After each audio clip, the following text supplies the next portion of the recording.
મિત્રો તમે બધા બાઇક જોઈ શકો છો। આ બાઇકને આપણે યુટ્યુબના પેમેન્ટથી લીધી છે અને આ યુટ્યુબના ચેનલ પર તો એટલા બધા વ્યૂઝ નથી આવતી, પણ આપણા જોડે ઓલરેડી એક યુટ્યુબ ચેનલ છે જેમાં 1 લાખથી વધારે સબસ્ક્રાઈબર છે। તો તેનાથી મેં આ યુટ્યુબના પેમેન્ટથી આ બાઇક લીધી હતી અને મેં આ બાઇક તો નહોતો જ લેવાનો, R15 બાઇક લેવાનો હતો, પણ આપણે સ્પ્લેન્ડર લીધી છે। તો સૌથી પહેલાં હું તમને એ કહેવાનો છું કે આ બાઇકને મેં કેવી રીતના લીધી છે અને કેટલા કેસ આવેલા છે અને કે મેં હપ્તા પર લીધી એ પણ હું તમને કહેવાનું। તો સૌથી પહેલાં બાઇકના કિલોમીટર તમે જોઈ શકો તો હું તમને બાઇકના કિલોમીટર બતાવી દઉં। અત્યારે મારા બાઇકના જે કિલોમીટર થયા છે 12,715 કિલોમીટર આપણે એક્ઝેક્ટ ગણીએ છીએ। અત્યારે 15 કિલોમીટર થયા છે, 12,715 કિલોમીટર। તો આ એક જે બાઇક છે ને લગભગ 7 મહિના થઈ ગયા છે અને 7 મહિના જૂની બાઇક છે અને બાઇક તો મેં કાલે જ ધોઈ છે, તો બહુ સરસ મજાની બાઇક દેખાય છે। તો સૌથી પહેલાં હું તમને એ કહેવાનું છું કે મેં યુટ્યુબના પેમેન્ટથી કેવી રીતના બાઇક લીધી છે।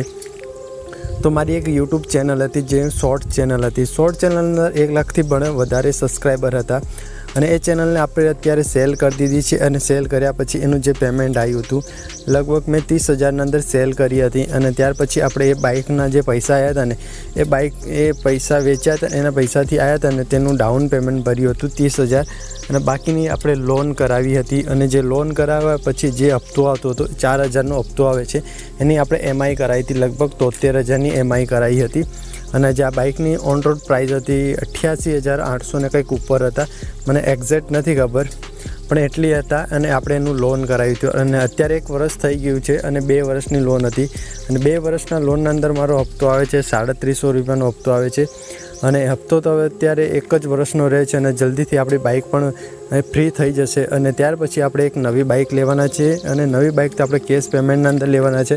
અને આ બાઇક મેં લેવાનું કારણ એ હતું કે આ જે સીટ છે ને તો આ સીટ ઘણી બધી લાંબી છે અને આપણા ઘરમાં પેશન્ટ છે તો તેના માટે બેસવા પણ આરામ રહે અને થોડું માઇલેજના હિસાબથી લેવાનું હતો અને હું લેવા ગયેલો R15 પણ ઘરવાળાએ ના પડી, તેના માટે આપણે આ બાઇક લીધી હતી।